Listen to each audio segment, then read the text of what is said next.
Matapos ang pagpasok ni Shin sa JAA Underground Prison, ngayon ay ire-review na natin ang chapters 183 at 184 ng Sakamoto Days. Sa wakas, masasaksihan na natin ang mga susunod na pangyayari matapos ang one-sided na laban sa pagitan ni Shin at Joe Shackles. At dito mga kaibigan, makikita nyo kung gaano na ba kalakas at nakakatakot si Shin bilang isang kalaban. Kaya naman, this is Mr. AI Anime. At wag na nating patagalin ta. Let's go! Nagsimula ang chapter kay Shin na galit at sinasabi niyang magbabayad sa kanya ang chief guard.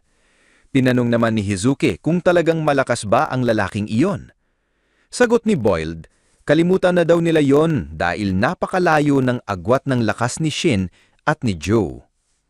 Nagulat naman si Shin at tinanong kung ano ang ibig sabihin ni Boiled. Ipinaliwanag niya na si Joe Shackles ay dating kabilang sa JAA Special Detachment Unit o SDU, isang counter-terrorism unit na halos ka-level lang ng order sa lakas. At noon, kabilang si Joe sa mga top assassins ranking at sinasabi pa nga na siya ang pinakamalapit ang lakas sa isang order member. Kaya naman napaisip si Shin sa salitang order. Tinanong naman ni Hizuki kung bakit nasa prison na ngayon si Joe. Sabi ni Boiled, hindi niya alam ang buong dahilan, pero isang bagay ang sigurado. Kung si Shin ay kayang talunin si Joe, posibleng makasurvive pa siya pababa ng mas malalim sa prison. Nagpatuloy si Boiled at sinabi pa na para lumakas daw sila. Pero binigyang diin niya na walang silbi ang paglakas kung hindi ka naman nabubuhay. Hindi ka magiging malakas kung mamamatay ka lang din, dagdag niya. Sinabi ni Shin na ang weird naman ni Boiled dahil hindi raw iyong typical na salita ng isang hard-boiled. Samantala, ipinakita si Atari kasama ang isang lalaki na nagngangalang Daikyu. Pinakita ni Daikyu ang kanyang palad at bigla naman itong pinaso ni Atari gamit ang sigarilyo. Nagulat si Daikyu pero paliwanag ni Atari, malas daw ang linya ng palad nito kaya binago na lang niya. Maya-maya nakatanggap ng tawag si Daikyu mula sa kanyang pamilya. Sa hindi inaasahan, sinabi ng tumawag na gumaling na raw ang kanyang lola at nanalo pa siya sa lottery. Nagulat siya at napaisip kung totoo nga ba ang sinabi ni Atari. Tinanong naman ng babaeng guard si Atari kung bakit siya mukhang malungkot. Sagot ni Atari, nakakita raw siya ng masamang inaharap dahil sa araw na iyon may 3 buhay na mamamatay sa loob ng prison. At idinagdag pa niya, 100% accurate daw lagi ang kanyang mga predictions. Balik tayo kina Shin. Dinala sila sa isang malaking warehouse na parang freezer. Naroon si Joe Shackles at sinabing, malamig nga raw, pasensya na, pero kailangan niya daw silang parusahan dahil iyon daw ang batas at ang order sa lugar na iyon. Ang trabaho ni Shin ay ilipat ang mga freight kahit na ang temperature ay nasa -30 degrees. Kung hindi sila kikilos, tiyak na mamamatay sila sa lamig. Habang nanonood ang ibang mga preso, sinabi nilang posibleng mamatay ang 3 kung hindi sila seswertihin.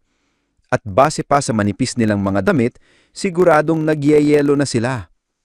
Maya-maya, biglang sinaksak ni Joe ang isang preso sa balikat dahil nag-cheer ito kina Shin. At nang nag-cheer naman ang iba, sinabi ni Joe, yan ang tamang spirit ng isang team. Sabi ni Shin, siraulo talaga ang guard na ito. Ngunit sa sobrang lamig bumagsak si Hizuki at halos hindi na makapagsalita. Agad siyang kinumusta ni Shin pero hindi na makasagot ng maayos si Hizuki. Dito sinabi ni Joe na dapat ay magtrabaho na sila kung ayaw nilang mamatay. Pero napansin ni Shin na sobrang bumaba na ang temperature ng katawan ni Hizuki at kailangan na siyang ilabas kung hindi, tiyak na mamamatay ito sa sobrang ginaw. Sabi naman ni Joe na hindi raw pwede, kaya nagmakaawa naman si Shin na isa raw kasing sniper si Hizuki at kung mawawalan raw ito ng isang daliri dahil sa frostbite, tapos na raw ang lahat. Kaya sabi naman ni Joe, sabihin na natin na may 2 masasamang tao. Ang person A, mahina raw kaya pinarusahan lang ito ng light punishment. Subalit dahil malakas daw ang person B, tinorture pa raw ito at sobrang extreme ang parusa. At iyon daw ang ibig niyang sabihin, na ang parusa ay dapat maging fair sa lahat, kung hindi ay mawawalan ito ng saysay.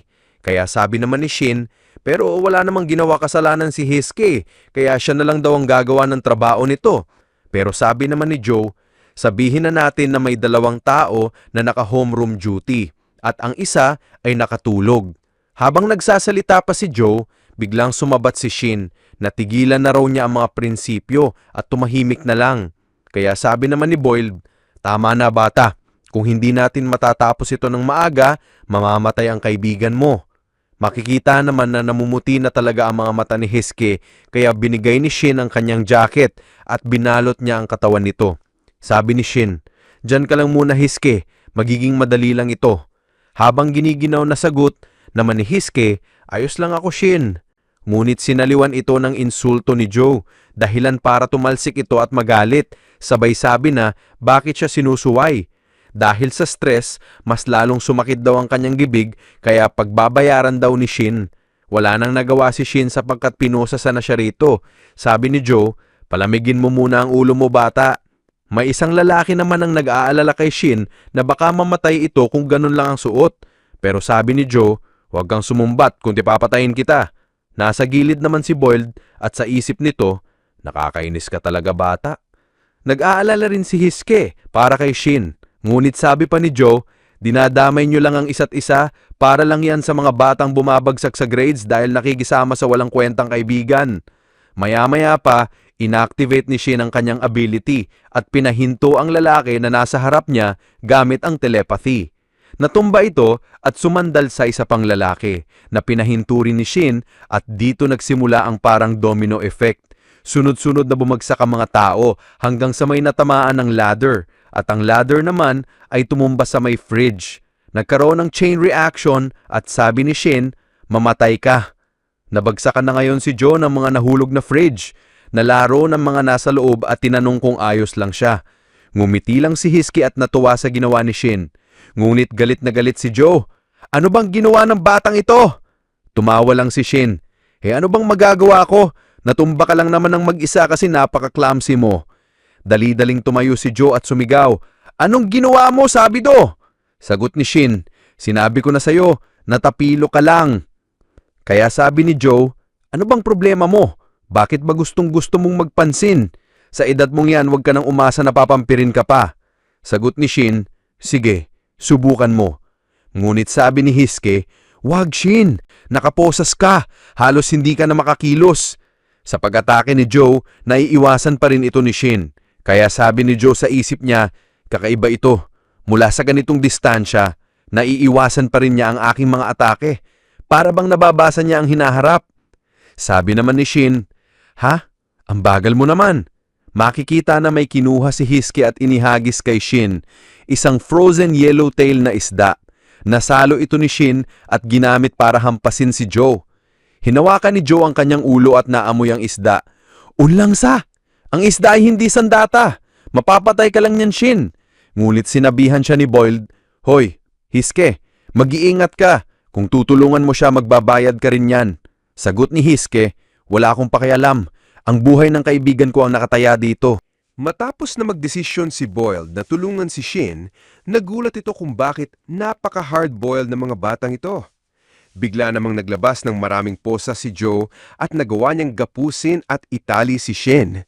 Napasigaw si Hiske nang hampasin ni Joe si Shin gamit ang mga freight at pagkatapos ay tinawagan ni Joe ang control room. "Hello, control room, ako ito.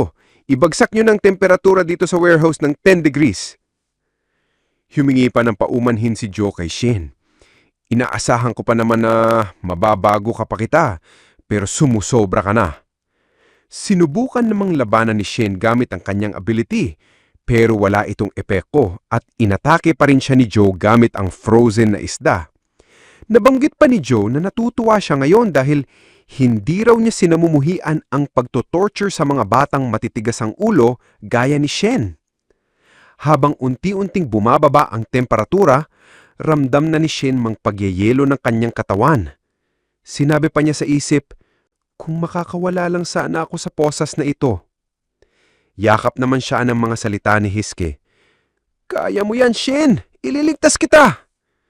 pero biglang humarap si Joe at nagbanta.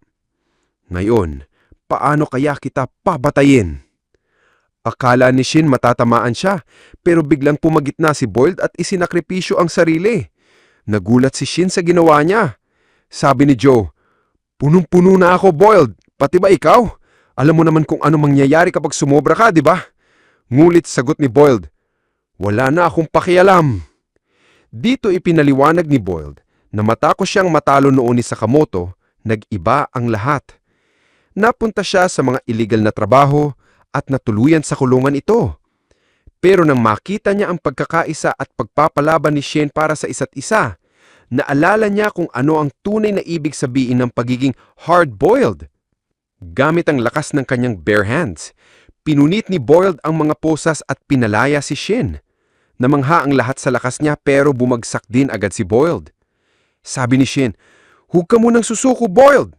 Ngulit iginiit na Joe, "Tama na, tapos na. Proprotektahan ko ang kapayapaan sa floor na ito." Muli niyang inatake si Shin pero nagawang iwasan ito. Naiisip ni Shin na nasa disadvantage siya dahil wala siyang armas at sobrang lamig ng paligid. Kung hindi siya kikilos agad, mapapagod lang siya. Naalala niya na tinawagan ni Joe kanina ang control room. Posibleng malapit lang ito. Kaya ipinikit niya ang kanyang mga mata at nag-focus. Sa pamamagitan ng kanyang telepathy, nakahanap siya ng lalaki sa control room at inutusan itong sirain ang control system. Bigla namang namatay ang mga ilaw, nag-black out. Nagtaka si Joe, anong nangyayari? Sino ang nag-pull ng breaker? Habang hindi siya makakita, sinabi ni Shin, "Nakalimutan mo. Ang iyong anxiety, nasa palad ko na. Nabasa ko na ng perpekto ang posisyon mo." At sa mismong dilim, sinuntok siya ng napakalakas ni Shin. Pagbalik ng kuryente, nakaupo na si Shin sa ibabaw ni Joe. "Bumalik na ang power," sabi ni Shin. Namutla si Joe, "Ang lamig! Pakiusap! Huwag mo akong patayin!" Sagot ni Shin, "Hindi ko naman balak, pero ang kapalit nito, ililipat mo kami sa basement 2. Samantala, sa lowest floor, iniisip ng mga tauhan ang sinabi ni Atari na may 3 mamatay sa loob ng prison. Nakakita pa sila ng 3 patay na ipis na simbolo ng hulang yun. Grabe ang ginawa ni Shin, mga kaibigan. Pero ano nga ba ang naghihintay sa kanila ngayong papunta na sila sa lower ground? Mas malalakas na kalaban at mas matitinding bakbakan ang sigurado nating aabangan. Kaya dito na muna natin tatapusin ang video. Kung nagustuhan nyo, don't forget to like, comment, follow, and subscribe para sa mas marami pang reviews. Maraming salamat, this is Mr. AI Anime at magkita-kita ulit tayo sa susunod na video.